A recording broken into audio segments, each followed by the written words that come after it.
రెండు రాజుల గ్రంథము 4వ అధ్యాయము,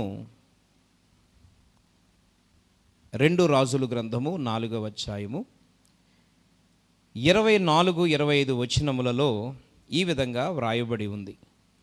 గాడిదకు గంత కట్టించి తాను ఎక్కి తన పనివానితో శీఘ్రముగా తోలుము, నేను నీకు సెలవిచ్చితేనే గాని నిమ్మలముగా తోలవద్దనెను.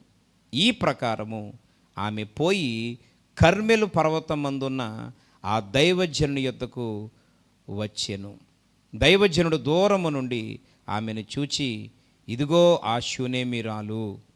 ప్రియమైనటువంటి వారలారా, చదువుబడినటువంటి ఈ యొక్క వచన భాగమును మనం పరిశీలన చేస్తే ఇక్కడ ఒక గనురాలైనటువంటి షూనేమిరాలు మనకు కనబడుతూ ఉంది.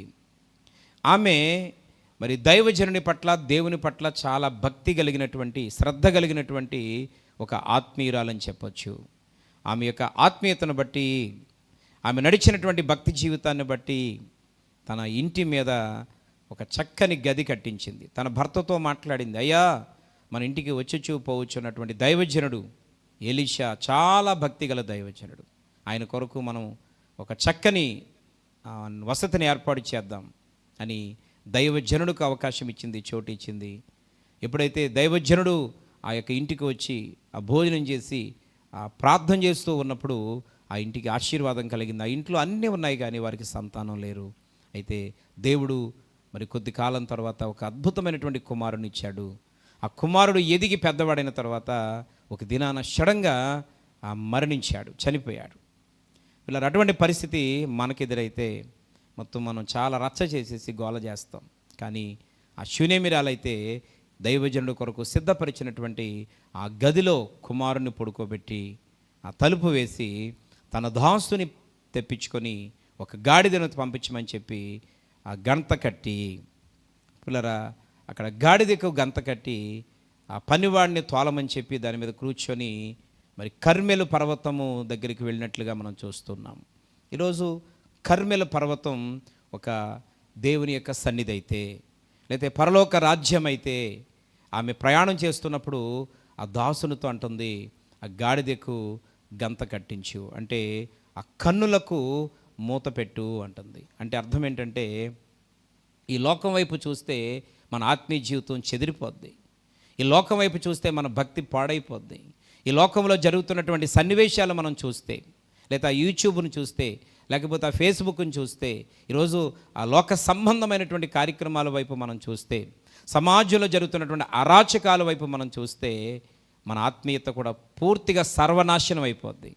ఆమె ఆ కర్మెలు పర్వతం దేవుని యొక్క సన్నిధి దగ్గరికి నేను వెళ్ళాలనంటే గాడిదకు గంత కట్టాలి. ఈరోజు మన కళ్ళలు కూడా గంత కట్టుకోవాలి. ప్రియమైనటువంటి వారలారా, ఎందుకంటే ఇందాక నేను జ్ఞాపకం చేసినట్లుగా లోకమంలో ఏముంది అనంటే శరీరాశ, నేత్రాశ, జీవపు డమ్మం తప్ప ఈ లోకంలో మనకు కలిసి వచ్చేది ఏదీ లేదు, ఉపయోగపడేది ఏదీ లేదు. అటువంటిది చూడకుండా ఉండాలంటే మన కళ్ళకు మనము గంత కట్టుకోవాలి. అంటే మన మనసును మనము నిబ్బరపరుచుకోవాలి, మన మనసును మనము కంట్రోల్లో పెట్టుకోవాలి, మన మనసును మనము కట్టుకోవాల్సిన అవసరత ఉంది అని ఈ సందర్భంగా దేవుడు జ్ఞాపకము చేస్తూ ఉన్నాడు. ఆమె గంత కట్టించి మరి కర్మెల పర్వతమునకు వెళ్ళినట్లుగా చూస్తున్నాం. ఆమె చేరాల్సినటువంటి గమ్యానికి చేరాల్సిన టైంలోనే చేరింది కాబట్టి, ఎందుకంటే ఆ గాడిదకు గంత కట్టకపోతే ఆ ప్రయాణం ఆలస్యమైపోను. దారిలో ఎదురవుతున్నటువంటి ఎన్నో సన్నివేశాల వైపు చూసి ఆ గాడిద ఆగిపోనేమో, బెదిరిపోనేమో, లేకపోతే వారితో వాగ్వాదానికి దిగునేమో. ఆ విధంగా వారు చేరాల్సిన గమ్యం చేరాల్సిన సమయంలో చేరకుండా ఆలస్యం అవునేమో. ఆ గంత కట్టడం వల్ల ఆ చేరాల్సిన స్థలానికి వారు చేరుకోగలిగారు.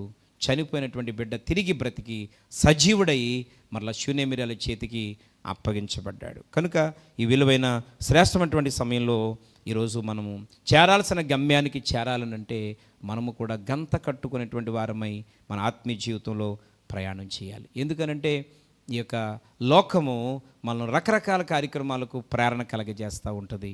దానంతటిని మనము కట్టుకొని చేరాల్సిన గమ్యానికి వెళ్ళాల్సిన అవసరత ఉంది అని ఈ సందర్భంగా దేవుడు జ్ఞాపకము చేస్తూ ఉన్నాడు.